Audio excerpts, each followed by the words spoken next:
কত যুবক যে পৃথিবী থেকে চলে গেছে। হে আমার ভাই, আপনাকে কেমন করে বুঝাই, যারা দিন রাত কোনো কিছুর পরোয়া করেন নাই, দিন রাত আল্লাহর পথে ছুটে চলেছেন।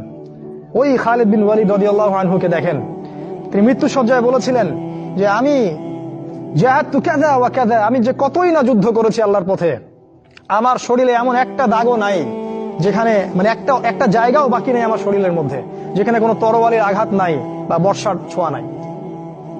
সেদিন তিনি মৃত্যু সজ্জায় বলছিলেন যে আজকে আমি আমার বিছানায় মারা যাচ্ছি, আমি যুদ্ধের মাঠে মারা যাওয়ার সৌভাগ্য আমার হলো না। ফালা নামাত আইনুল জুবালা, তিনি বলেছিলেন যে কাপুরুষদের দু চোখ যেন কখনো না ঘুমায়। ওই দেখো যুবক, তোমার আদর্শ।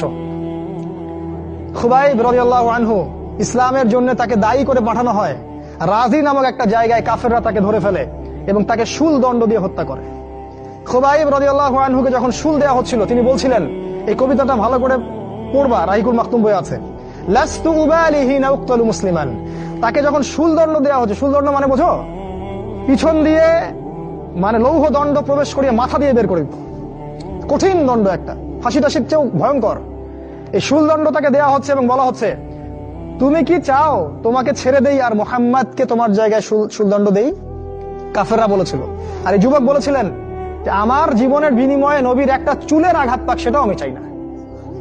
দোয়া করছে, আল্লাহ আমার মৃত্যুর সংবাদটা নবীকে পৌঁছে দিও। আল্লাহ পাক সেটা পৌঁছে দিলেন। রাসূল মদিনা থেকে খবর পেয়ে গেলেন যে খুবাইবকে হত্যা করা হয়েছে। তিনি তখন কবিতা আবৃত্তি করছিলেন যে লাস্তু উবালি হিনা উক্তালু মুসলিমান, আমি কোনো পরোয়াই করি না যখন আমাকে মুসলিম হিসেবে হত্যা করা হচ্ছে। আলাই জামিন কানা লিল্লাহি মাসরাই, আমাকে যেদিকেই পাশ ফেরানো হোক না কেন সেটা আল্লাহর জন্যই। ওয়াযালিকাল ইলাহু ওয়া ইয়াশা, এবং তিনি হচ্ছেন এমন ইলাহ যিনি যদি চান ইউবারিক আলা ফি কুল্লি শিলউই মিমাসা, তাহলে তিনি প্রত্যেকটা আমার গোশত টুকরা হাড্ডির মধ্যে বরকত দিতে পারবেন। এই কবিতা বলতে বলতে তার জান চলে যায়। এই যে তোমার আদর্শ, কখনো ভেবেছো তাদেরকে নিয়ে? তারা তোমাদের সুপার হিরো। আজকে ফ্যান্টাসির জগতে সুপার হিরো খুঁজে বেড়াও তোমরা। রাসূলের আদর্শ গ্রহণ করার সৌভাগ্য হলো না, খালিদ বিন ওয়ালিদকে দেখতে পারলে না। ওমর ইবনুল খাত্তাব এমন বীর, যার সামনে 10 জন 15 জন কিছুই না, তরোয়াল নিয়ে বের হয়েছেন নবীকে হত্যা করবে। প্রতিমধ্যে শুনলেন কি, তার বোন ভগ্নিপতি ইসলাম কবুল করেছে, চললেন বোন আর ভগ্নিপতিকে আগে মারবো তারপর নবীকে। সেখানে গিয়ে শুনলেন কোরআন তেলাওয়াত করা হচ্ছে, কান লাগিয়ে শুনলেন কি তেলাওয়াত করা হচ্ছে। জিজ্ঞাসা করলেন কি তেলাওয়াত করছো? তারা বলল যে আমরা কিছুই তেলাওয়াত করছিলাম না। তিনি মারধর শুরু করলেন, এক পর্যায়ে একটা কাগজ বের হয়ে আসলো, ওই যে নুসখা, সেখানে লেখা ছিল সূরা তাহা। সেই সূরা তাহার তিলাওয়াত শুনে পড়তে পড়তে পড়তে পড়তে তার চোখ দিয়ে দরদর করে পানি পড়তে লাগলো এবং তিনি বলতে লাগলেন, ইয়ানবাগি লিমান ইয়াকুলু হাদা আল্লা ইউবাদা মাআহু গায়রা, যে সত্তা এরকম কুরআন নাজিল করতে পারে উচিত হবে না যে তার সাথে কাউকে শরীক করা হোক।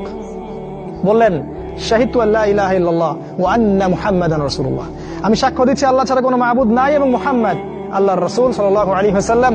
খুযুনি ইলা রাসূলিল্লাহি ওয়া আসহাবিহি, আমাকে আল্লাহর রাসূল এবং সাহাবীদের কাছে নিয়ে চলো, আমি ইসলাম কবুল করব এখনই গিয়ে। সেখানে গিয়ে নবীকে বললেন, ইয়া রাসূলুল্লাহ, আমি জিতুকা উমিনু বিল্লাহি ওয়া রাসূলিহি, আমি আপনার কাছে এসেছি আল্লাহ এবং আপনার প্রতি ঈমানদার হয়েই এসেছি। ওয়া বিমা জিতা বিহি মিন ইনদিল্লাহ, আর আপনি আল্লাহর পক্ষ থেকে যা নিয়ে এসেছেন এই কোরআনের প্রতি ঈমানদার হয়েই আমি এসেছি এখানে।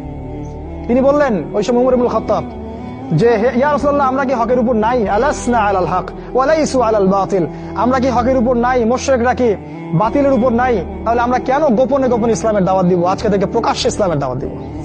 তখন থেকে ইসলাম প্রকাশ্যে দাওয়াত পেয়েছে, তার আগে পায়নি। তুমি ওমর হতে পারো না?